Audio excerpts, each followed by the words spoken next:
sont les caractéristiques d'une idée de projet vendable? Parce qu'en fait, la levée de fonds est postérieure. L'entreprise doit d'abord être conçue, c'est une affaire conceptuelle, comme un bébé. Le bébé est conçu, l'homme donne le gamète mâle, la femme donne le gamète femelle, et puis les deux, le jour où ils se fusionnent, on appelle ça le zygote. Et après le zygote, maintenant, sur les 3 premiers mois, on va parler d'embryon. Après l'embryon, maintenant, le fœtus. Après, le bébé va naître. Ensuite, il va grandir. Il va être adolescent. Il va être adulte. Il va passer à personne de troisième âge. Donc, même dans le domaine de l'entrepreneuriat, c'est comme ça que les choses doivent être envisagées. Et en l'espèce dont je dis, tout commence d'abord par l'idée. L'entreprise que nous voyons aujourd'hui, que ce soit Conforama, que ce soit Microsoft, que ce soit tout ce que vous pouvez citer, c'est d'abord une idée à la base.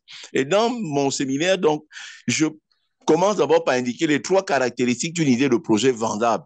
Une idée de projet vendable doit être premièrement originale. Original, ça veut dire quoi? Tu te poses ces questions-ci. Est-ce que je peux falsifier l'idée? Non. Est-ce que je peux contrefaire l'idée? Non. Est-ce que je peux imiter cette idée de projet? Non.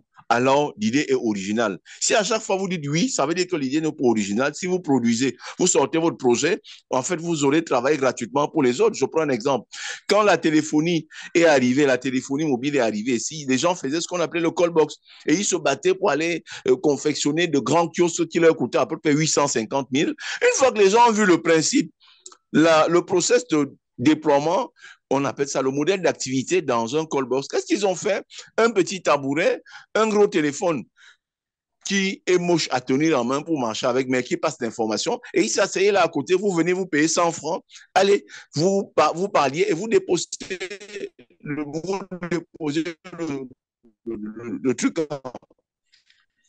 l'appareil au sol. Résultat de course, le call box ont pratiquement perdu parce que ces kiosques leur ont fait de confection de ces kiosques-là. Donc, à la base, commencez d'abord par demander est-ce que mon idée de projet est original? Si c'est original, je passe à la deuxième étape.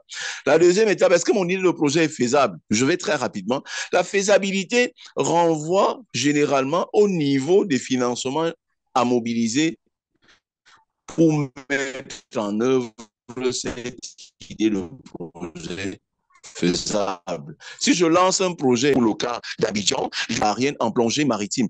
Et on se rend compte que les marchés de plongée maritime interviennent une fois tous les 15 ans. Mais quel est le banquier qui va vous suivre là-dedans? Donc, ce n'est pas fait. Et il faut 1000 milliards pour cela. Ça ne sert à rien. Vous mobilisez beaucoup d'argent pour un marché qui n'est pas captif. Donc, vous allez perdre de l'argent dans ce cas de figure. Donc, quand le projet est faisable, cela indique simplement que le niveau de financement à mobiliser pour sa mise en œuvre n'est pas très élevé. Il est moyen, il est accessible. Et enfin, la troisième caractéristique d'une idée de projet vendable est la suivante. Une idée de projet doit être la solution à un besoin. La mise en œuvre de mon projet permet de satisfaire quel besoin? Si je ne peux pas répondre à cela, c'est que je suis en train de perdre le temps. Même le financier qui accepterait de me suivre dans cette histoire vont perdre leur temps et nous allons finir au tribunal.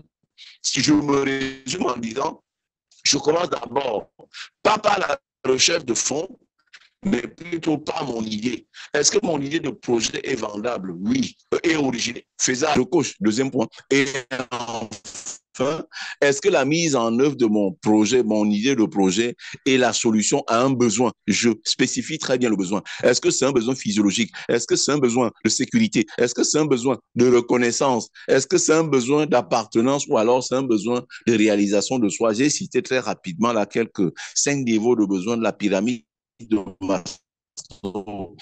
Alors, quand j'ai répondu à cela, c'est une très fini. Il est original, faisable, solution à un besoin. La deuxième étape maintenant, c'est moi-même. Là,